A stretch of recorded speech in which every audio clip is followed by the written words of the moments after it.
Selamat petang dan Assalamualaikum.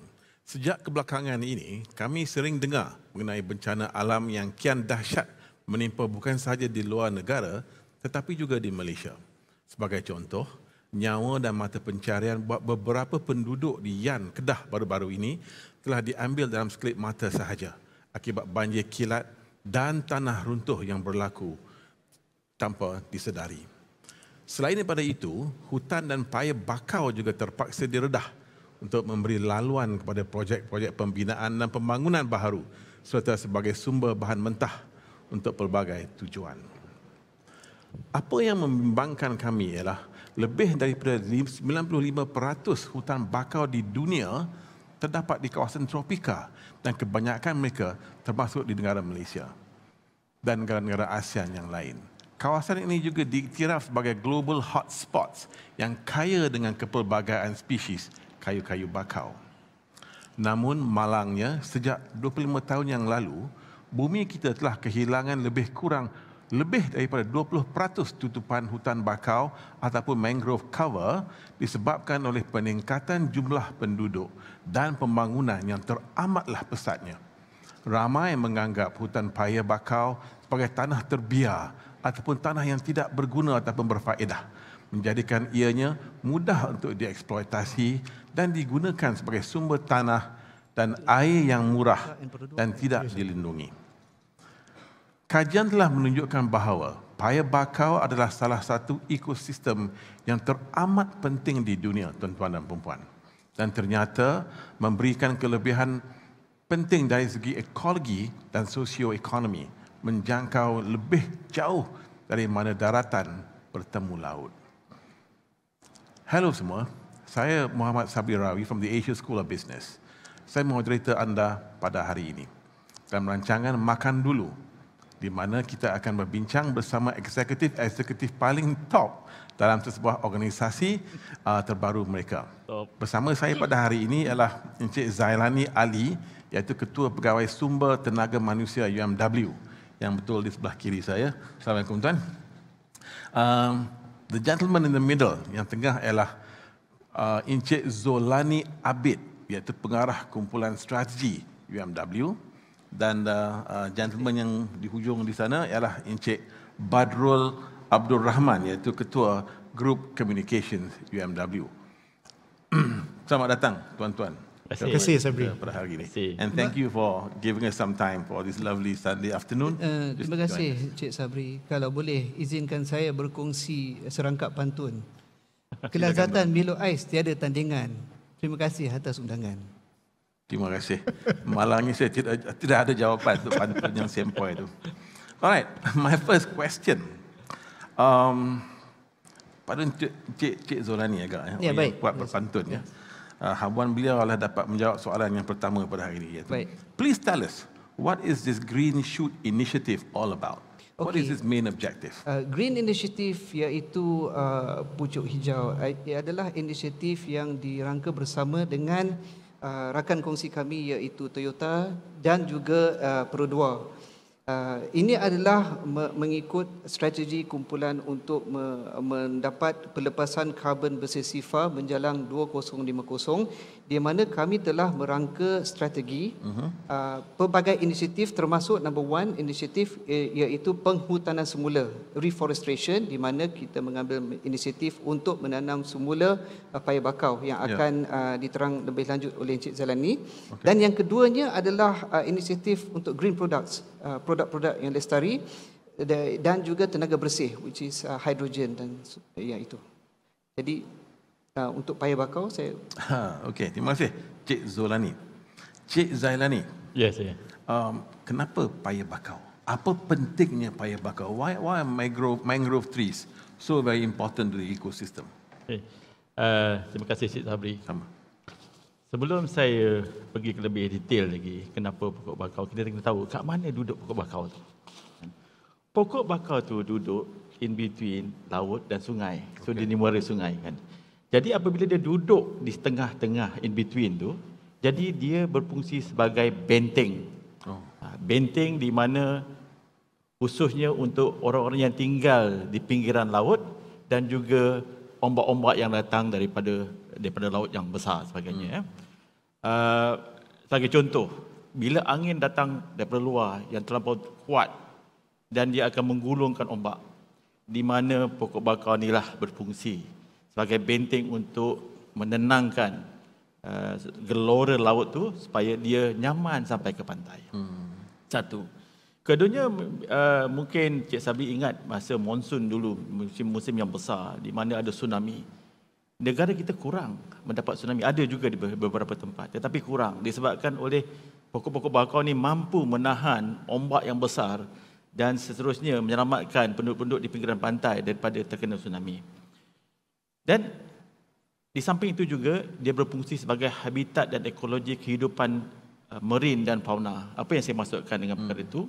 Kalau kita tengok akar dia, akar dia tu menggenggam lumpur dan sebagainya. So bila lumpur-lumpur tu lembut di bawah tu, dia menjadi kehidupan ataupun habitat kepada kehidupan laut seperti kerang, siput, ketam dan sebagainya. Dia duduk kat situ. Dan hidupan lain seperti burung. Burung, ada satu burung hijrah tu, tak ingat nama dia, burung hijrah tu. Dia di musim sejuk, dia akan datang dan duduk di pokok kayu bakau. Dan monyet-monyet suka bergayut di pokok-pokok kayu bakau tu ya. Di samping itu juga pokok itu sendiri sebagai, kalau kita tengok bila dia hidup tu di tepi pantai itu menghijau, cantik dan sebagai pelancong sedap mata memandang, sejuk kita melihatnya kan. Dia memberi kesegaran. Bagaimana tadi Cik Zurani kata, dia akan mengeluarkan oksigen yang tinggi. Pokok bakau ni oksigen tinggi. Dan sifat semula jadi itu akan beri keindahan dan kesegaran kepada orang yang datang ke tepi pantai. Dan akhirnya sekali, kegunaan pokok kayu itu sendiri, kalau Cik Sabri ingat, orang-orang kampung dulu lah, kalau dia nak buat rumah, dia buat piling pakai apa? Pancang-pancang. Di mana pokok kayu bakar ni disebabkan dia punya situasi dia yang duduk di tepi laut yang boleh tahan basah dan disesuai untuk dijadikan sebagai cerucuk rumah-rumah kita supaya rumah kita tidak mendap dan tahan lama. Di samping itu juga dia boleh buat arang. Boleh buat arang, boleh buat samak kulit haiwan dan ada juga orang mengambilnya untuk membuat bot disebabkan oleh daya tahan kayu tersebut. Itulah faedah-faedah yang boleh saya jelaskan secara ringkas. Jadi pokok bakau ni banyak kegunaan dia, Cik Zali ya. Jika saya boleh tambah lagi daripada Cik Zalani, ia adalah pokok bakau ni akan menyerap karbon 5 kali lebih daripada pokok hujan tropika. Dan juga daun-daunnya dapat menyerap what they call it, dust in the air. So kami percaya that pokok bakau is a very important tree in our sustainability effort. In my research last night for this session panel, saya terbaca di internet, dia kata hutan bakau berfungsi juga sebagai satu sponge yang besar. Correct. Di mana kalau hujan banyak turun di bumi, air itu akan diserap oleh hutan bakau ni. Akan dikeluarkan sedikit demi sedikit bila masa yang perlu. Akar dia tu kalau Cik Sabri nampak kan, akar dia tu kan dia naik tinggi kan. Dia bawah tu lumpur. Kan, dia bawah lumpur. Jadi bila ombak besar datang ataupun air pencemaran daripada sungai datang, dialah yang berfungsi sebagai penapis daripada sana dan juga daripada sini. Tengok, Tuhan jadikan pokok ni first line of defense. Unsung hero lah kepada boleh saya katakan jasa pokok bakau ni tak dapat dilupakan lah. Itu sebab kita kena jaga pokok ni. And I'm happy that you are doing something about it. Cik Bat dah lama duduk kat hujung tu diam-diam lah. Your question for you, sir. So how does your organisation under this initiative plan to reach out, not just reach out, but to inspire the community at large so that they can come and embrace what you are doing and provide the support that you need. And also, if I can add one more level to the question, cuba mengolah cara pemikiran mereka terhadap betapa pentingnya pokok bakau ni. Okay, thank you Sabri for the question. I'm glad you brought it up. Macam two of my colleagues here have highlighted, bakau ni I think it's an underrated plant. Underrated plant. Ramai orang yang tidak sedar betapa pentingnya penanaman bakau tu, peranan yang pokok bakau ni mainkan, manfaat yang dia ada. Jadi sesungguhnya bila kita embark on such an initiative, kita perlu ada satu tahap kesedaran yang tinggi. Kalau kita tiada tahap kesedaran tu, maka kita tidak akan mahu mengambil bahagian. Jadi untuk itu pihak UMW akan bekerjasama, sudah pun mula bekerjasama dengan pihak Astro. Astro merupakan rakan pendidikan kita, ya, di mana kita akan cuba untuk menyampaikan sebanyak mungkin maklumat berkenaan dengan pentingnya penanaman mangrove tu. Jadi satu ialah penanaman tu sendiri, iaitu kegiatan fizikal, operasi. Keduanya adalah kegiatan kita berkenaan dengan memberikan satu education atau pendidikan kepada rakyat di luar sana, ya. So mungkin kita terlepas tadi point tu. Sasaran kita ni, Sabri, untuk menanam mangrove ni, kita ada 300 batang pokok. By no means it's not a big, maybe kita tengok tu macam bukan sesuatu kuantiti yang besar, tapi sebenarnya adalah besar. It's a good start lah. It's a first start for us. Jadi kita akan bekerjasama dengan beberapa pihak lah. Notably Yayasan Hijau, iaitu sebuah agensi kerajaan di bawah Kementerian Tenaga dan Tenaga Alam Sekitar, KETSA, ya. Kemudiannya pihak MNS, Malaysia Nature Society. Kemudian juga siswa-siswa universiti seperti daripada Universiti Malaysia Pahang, Universiti Kebangsaan Malaysia, UTM dan juga Yayasan Siswaza, untuk mendapatkan seramai mungkin tenaga sukarelawan. Ya, I don't have to mention here that of course kita punya kaki tangan juga akan terlibat, ya. Tapi yang penting sekali, on top of these people that I've mentioned, kita juga harapkan partisipasi, penglibatan komuniti setempat, ya, untuk diorang merasakan suatu pemilikan ataupun ownership terhadap kegiatan yang kami akan jalankan. Macam Cik Zalani cakap tadi, ya, bila kita buat benda ni, kita buat dekat tempat di mana kita akan menanam di mana diorang duduk, di mana diorang tinggal. Jadi diorang kena appreciate yang sebenarnya pokok mangrove tu akan membawa something back kepada mereka. Ya, jadi so those are the people yang we would like to get involved lah. And of course macam pelanggan kita, ya, Zul, Yes, kita punya pelanggan, our business, kan, kita punya pemegang kepentingan, ya, our stakeholders, to also be involved in the process. Jadi sama-samalah kita menghayati, hopefully there is going to be a meaningful punya initiative yang mana pada masa yang sama kita belajar juga berkenaan dengan macam mana kita boleh sama-sama chip in untuk memberikan satu dunia yang lebih elok, ya, pada masa akan datang. Oleh kerana Cik Badrul is in corporate com, let me ask you a follow-up question. Selain daripada panel sesi macam gini, ya, untuk berkongsi usaha kita yang baik ni, adakah satu usaha lain dikendalikan juga untuk, for example, kempen di sekolah-sekolah untuk menimbulkan kesedaran tentang betapa pentingnya hutan bakau? Ya, absolutely. I mean, macam yang saya cakap tadi, yang kita punya inisiatif dengan Astro tu, cuma kalau kita nak cuba huraikan atau ulaskan dekat sini, nanti kita perlukan 2 jam sekurang-kurangnya. Tapi dengan Astro tu nanti kita akan masuk beberapa program, yang mana program ni akan reach out kepada beberapa lapis masyarakat lah, termasuk juga para pelajar. Ya, pada hemat kami, pelajar ni amat penting, because these are the people who are going to be the next generation. Correct. Apa-apa yang kita buat pada zaman sekarang ni, pada tahun ni, mungkin kita sendiri tak akan dapat nikmati dia punya pulangan tu, tapi ini adalah untuk generasi yang akan datang. Sebab tu we try and get them young, from wherever they are now, in primary school ke in secondary school ke, untuk sama-sama mengambil bahagian di dalam aktiviti inilah. Jadi aktiviti tu bukan saja aktiviti penanaman, tetapi juga kita akan ada seminar, kita akan ada wawancara untuk kita menyampaikan maklumat-maklumat yang tertentu. Yeah, I think to add on dengan apa Cik Badrul mention tadi, I think kita want to embed, kita nak memupukkan semangat cinta alam sekitar.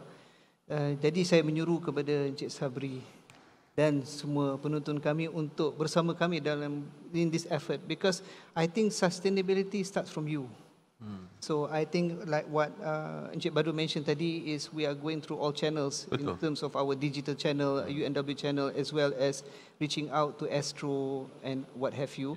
Because we want to ensure that even though that 300,000 trees that we have forecasted is not huge as compared to the 100 million trees by the government, but we believe it's part of our effort. Alright. It's a good start lah. Yeah. It's a good start, ya. Jadi untuk mereka yang berkesempatan untuk menonton rancangan kita, panel ni, discussion, kalau ada mereka yang berminat, tergerak hati untuk menyambut seruan tuan-tuan, what can we do? What is the first thing they can do? Is there a talian they can call? Is there a website they can go into to get? Sorry, I'll take this question. Yeah, absolutely. Kita akan war-warkan melalui social media kami, ya. Nanti kita boleh sampaikan butiran tu. Jadi social media kami di Instagram dan juga di Facebook, di mana nanti butiran atau maklumat lebih lanjut akan dikongsikan di situ. Kita juga akan sediakan QR code untuk mereka yang berminat untuk mengambil bahagian. Kerana as you know, in this day and age ni sekarang ni, kita baru je keluar daripada pandemik. Jadi ada beberapa langkah yang kita perlu jalankan lah. Jadi it's not like it's a walk-in for anyone to join. Jadi I hope everyone appreciates that lah. Dia kena register dulu, untuk pastikan yang kita vaccination dan sebagainya is in place lah. Betul. Yeah? Thank you, Cik Ban. Alright. It all sounds so wonderful, and I really like that. I laud what UMW is doing. But my question to you is more strategic in nature. Maybe one last question would be, what does all this initiative, what does it mean to UMW as an organization? Because when you mention UMW to a normal Malaysian, Cik Zalani, the question is yours to answer first. The first thing that comes to mind is a Toyota Akash. And I say that with a lot of respect. So, and now you're coming in and doing a lot of things for the environment. How does these two things jive together and support what UMW stands for? Terima kasih, Cik Sabri. Sebagai sebuah syarikat dalam kumpulan PNB, kita ada dua tanggungjawab yang besar. Pertama, kelestarian dari sudut keuangan kita, di mana kita bertanggungjawab memastikan kita deliver kita punya promises to our stakeholder, which is PNB. Itu satu. Dalam masa kita membuat urus niaga dan sebagainya, kita ada satu lagi tanggungjawab yang juga lebih besar, memastikan bahawa the sustainability of the country, especially with regard to the environmental, is very fundamental. Di atas kesedaran inilah kita di dalam syarikat, di pihak lembaga pengarah terutamanya, telah pun bersetuju untuk menjalankan aktiviti sustainability yang bagaimana diterangkan oleh Cik Zalani itu, di mana kita mengadakan program Green Shoot ni, di mana kita nak memastikan bahawa terdapatnya kerjasama yang secara holistik di antara kerajaan, murid-murid sekolah, murid-murid universiti, kaki tangan awam, dan yang paling penting komuniti di tempat itu, untuk sama-sama kita melestarikan alam semula jadi, di mana kita akan memberi faedah bukan saja sekarang, dari segi kesedaran kepada semua, bukan saja sekarang, tetapi juga kepada future. Tanggungjawab itu penting. Kita memberitahu masyarakat bahawa semua perlu terlibat dalam usaha kita mempertahankan alam sekitar kita, sekarang dan in future, untuk masa depan kita. Dahulu, sekarang dan selamanya lah. Dan selamanya, insyaAllah. Okay, thank you, Sabri. From a strategic level, right. UNW berkecimpung dalam automotive, manufacturing, aerospace dan juga equipment. Right. And we have global partners. Rakan kongsi kami, Toyota, Komatsu, Rolls-Royce. They have now embarked on their sustainability journey, kelestarian, Petahala 7. Together with them, UNW today, we have unveiled our strategic transformation framework, which is CREST at 2021, where sustainability, kelestarian is one of the main pillars. So as mentioned by Encik Zalani, di bawah kepimpinan Datuk Ahmad Fuad, our President and Group Chief Executive Officer, and with the support of the board, together with Tan Sri Ahmad Kamapiah, as well as Datuk Sri Zaini Ujang, who is part of the ministry, we are now embarking on a holistic approach Hence why we are now first it's reforestation and second green products, green energy. Because we believe that sustainability is the way forward. Right. Excellent, excellent. Mungkin something Cik Bat nak tambah sikit to that question? Saya rasa dah cukup tu. Cik Zalani dengan Cik Zulani ni memang sahabat pakar saya lah. I think they've already covered daripada strategic punya point of view as well as the operational punya point of view. Yeah. Alright, so my next question, kita baru keluar daripada very long session of being locked down. Multiple versions of various lockdowns, SOPs that come in. Bagaimanakah UMW telah berjaya menangani these various lockdown so far? Okay. And what makes it so successful? Okay, Alhamdulillah. Ini suatu perkara yang amat kita banggakan setakat ini. Cik Sabri, kita tidak ada kluster UMW. Thank God. Thank God. Okay. Pandemik ini merupakan suatu perkara yang baru yang tak pernah kita jangka dia akan berlaku. Dan musuh ni pula tak nampak. Kan? Apabila kita berhadapan dengan musuh yang kita tak nampak, maka kita memerlukan SOP yang lebih ketat. Sebab kita berhadapan dengan orang yang kita tak nampak, dengan musuh yang kita tak nampak. So, apabila kerajaan mengumumkan MCO contohnya, kita di entire group memastikan bahawa kita follow 100% SOP itu. Dan jawatan kuasa saya dipanggil Health Safety and Environmental, dia bertanggungjawab untuk memantau pergerakan dan operasi syarikat supaya tidak akan wujudnya kluster UMW. Sekiranya ada sesiapa yang dijangkiti, pertama kita ambil, basically kita akan trace dia punya close contact. Siapa lagi yang terlibat ni? Di mana dia dan sebagainya. Dan dia ni kita akan isolatekan dia terus duduk kat rumah. Kan? Dan kita akan tutup department tu, kita sanitizekan dia. Right. Dan kita pastikan kita communicate dengan orang. Kita communicate dengan staff kita dan kita pun wujudkan sebagaimana yang saya lakukan sekarang ni, kita panggil education for COVID-19. Every now and then kita akan keluarkan semua perkara-perkara yang berkaitan dengan bagaimana menangani COVID-19 di tempat kerja, di rumah dan di mana saja anda berada. Right. So, insya-Allah kita akan teruskan usaha ni dengan penglibatan semua pekerja yang membantu kita memastikan bahawa mereka mengikuti SOP yang ditetapkan. Kita percaya kita akan terus mampu menangani COVID-19 di tempat kerja ni dengan lebih berjaya. Sekiranya lah saya harapnya tidaklah. Sekiranya negara kita menghadapi satu lagi pandemik yang sedemikian rupa, what do you think we as an organisation can do differently supaya kita dapat keluar daripada pandemik, tekanan pandemik dengan lebih cepat dan lebih successful dalam usaha kita? What can we do differently? I think if we look at it, I think the group has embarked on two very important strategies. One is protecting the employees, where we have, under the leadership of Cik Zalani, we have ensured that we have vaccinated everybody. Second thing is future-proofing the business. And I think in terms of future-proofing the business, we are now moving towards aggressively digitalization and ensuring that we are working together with our partners and our suppliers alike to ensure there will be no disruption in the business as we move forward. Because we believe that this is going to be in for the long term. I think the good news today is that you're not just future-proofing the organisation, but through your Green Shoot initiative, correct, you're also making a tremendous effort in future-proofing the nation. The nation, The nation the through your environment. excellent initiative. And I think sebagai rakyat Malaysia yang pakai produk-produk and services from UMW, Betul.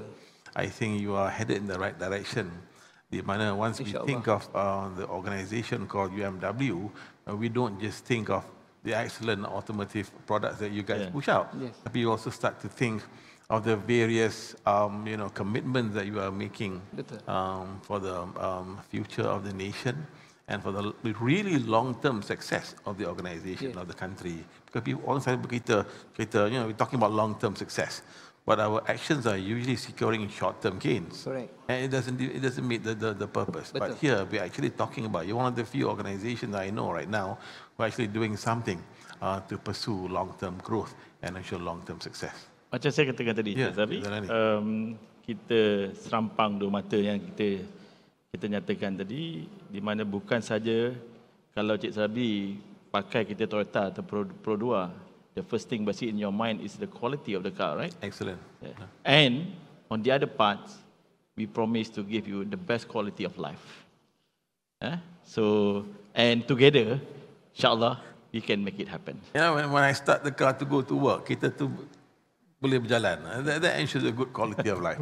As they say, I think there's nothing more damaging to the environment. The biggest threat to the environment is when everybody thinks that somebody else will come along Correct. and to take care of the environment and the planet. I think that's the biggest threat to the planet that we all call home in this time right now. And I think that by doing this, gentlemen, you are already reaching out to people and say that, we have to take the bull by the horns, Betul. not tomorrow, not next week, not next year, Yes. but do it now Today, to the yes. best of your ability as much as you can. Yes. And together we can walk the path Betul. for a greener Malaysia Betul. and a more sustainable negara Malaysia in the future.